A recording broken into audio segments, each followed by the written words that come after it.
Okay.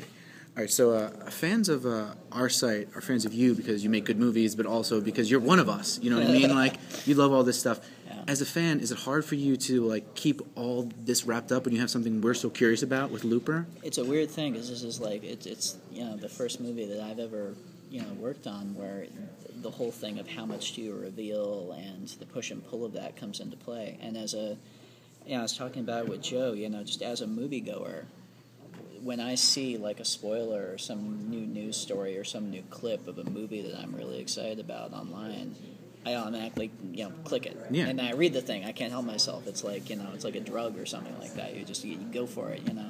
And then when I see the movie, I'm inevitably disappointed that I know this and I know that and I know so much about it. And so it's a yeah, I don't know. I'm kind of working out for the first time with this process how to tease it and how to show people kind of like what's interesting about why they should be interested with it without giving too much away. Because also part of the fun of the specific movie is I think the way it surprises you, Right. The way it kind of turns into something you didn't expect it to be. Right.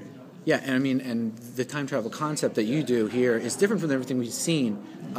Did you, when you were coming up with it, did you read any books or reference any scientists? Was there anything you read on time travel that sort of influenced the film? Yeah, when I was writing, I read I read a bunch of time travel stuff online, but none of it really. At the end of the day, what I kind of realized is, what I kind of realized at the end of the day is it's fun to get your brain working in that way, but inevitably it's a dead end because time travel is never going to make sense. And Sure. Time travel is definitely never going to make sense in a way that can be explained in a 2-hour movie where you also have 2 hours of plot to get through. Yeah. And so the most you can do, unless you're Shane Carruth and actually know how time travel works, is to do this magic trick where you distract the audience from the fact that it doesn't make sense. And that's Okay. what the best time travel movies, I think, Yeah. pull off.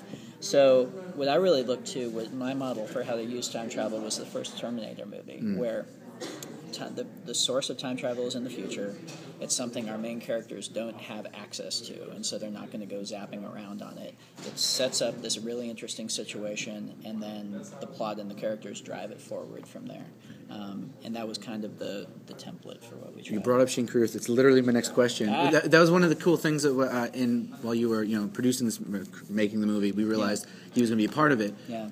And he's sort of reclusive, and Primer is one of the best time travel movies ever made. Man, it's so the best. good. So good. What is he doing on this film? He gave me some really great feedback on the script, and we started working together conceptualizing some of this one time travel effect we were going to have happen, but it's for a sequence that ended up not being in the movie.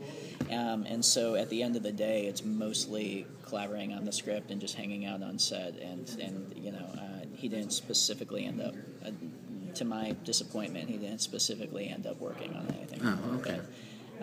But while we were shooting, I liked to think he was hanging over my shoulder, clucking about how I was getting. That's how I like to imagine him. One of the odd things that happened with this movie, too, was, you did a test screening, which is not odd. Yeah. What was odd was that you invited journalists like myself, not myself, but other people to see the movie. Was that something, what made you do that, and was it hard to get Sony to agree to that? Well, they, actually, can we cut for a second? Well, I'll go to, because I'm still going. I'm still going. I'll talk to you about it off the record. Okay, sure, no problem. Thanks, man. You're here. Yeah. You have Comic-Con still, maybe there, but really, what I'm looking at is you're an Austin fan. Will this movie be at Fantastic Fest, you think? Because it premieres it's the right.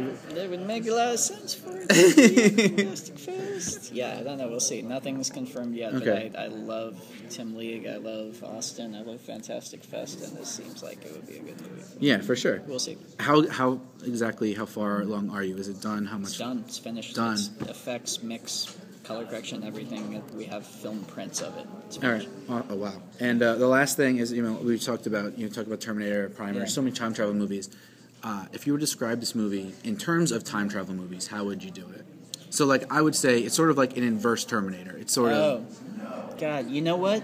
The thing is, to give that kind of analogy for it, I would have to mention some non-time travel movies, and the movies I had mentioned would be spoilers in and of themselves. So I think what I said about the Terminator being the way we handle time travel in it is like this is part of that kind of how much you give away, how much you not. It's I guess just teasing it. It's the Terminator meets Witness. Awesome. Weirdly. That's great. Yeah, all right, cool. all right. Thank you, Ryan. All right, thanks a lot, man.